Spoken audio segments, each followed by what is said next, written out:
বিশ্ব রাজনীতির দাবার ছকে আবার উত্তপ্ত মধ্যপ্রাচ্য, আর সেই উত্তাপের কেন্দ্রবিন্দুতে দাঁড়িয়ে আছেন যুক্তরাষ্ট্রের প্রেসিডেন্ট ডোনাল্ড ট্রাম্প।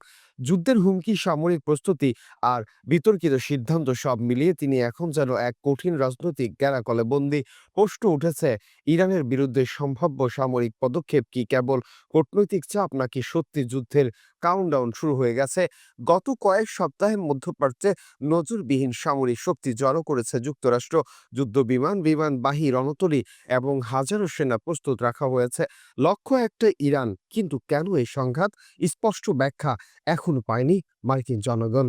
কখনো পারমাণবিক কর্মসূচির অভিযোগ, কখনো সরকার পরিবর্তনের ইঙ্গিত, অজুহাত বদলাচ্ছে, কিন্তু প্রশ্ন রয়ে যাচ্ছে একই। এদিকে দেশের ভেতরে মূল্যস্ফীতি, আবাসন সংকট আর চিকিৎসা ব্যয়ের চাপ সাধারণত ভোটারদের জীবনকে কঠিন করে তুলছে। এমন সময়ে বিদেশে যুদ্ধের প্রস্তুতি অনেকের কাছেই আত্মঘাতী সিদ্ধান্ত বলে মনে হচ্ছে।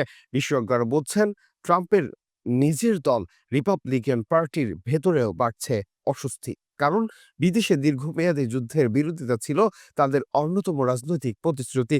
অন্যদিকে তেহরান থেকেও এসেছে কঠোর বার্তা। দেশটির সর্বোচ্চ নেতা আয়াতুল্লাহ আল খামেনি সতর্ক করে দিয়েছেন, একটি হামলায় মধ্যপ্রাচ্য জুড়ে মার্কিন ঘাঁটিগুলোকে পরিণত করবে বৈধ লক্ষ্যবস্তুতে।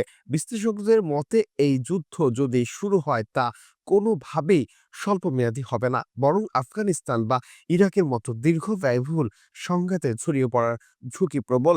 এরই মধ্যে সামনে আসছে মধ্যবর্তী নির্বাচন। মার্কিন আইনসভা, মার্কিন কংগ্রেসের নিয়ন্ত্রণ হারালে প্রশাসনিকভাবে বড় ধাক্কা খেতে পারে হোয়াইট হাউস।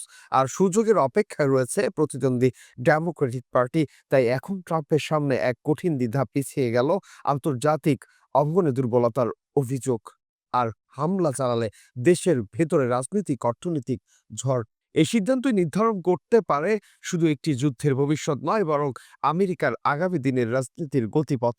প্রশ্ন একটাই, যুদ্ধ কি শক্তির প্রমাণ হবে, নাকি রাজনৈতিক পতনের সূচনা হবে? মাহবুবুর রহমান শান্ত, নিউজ ডেস্ক, বাংলা এফএম।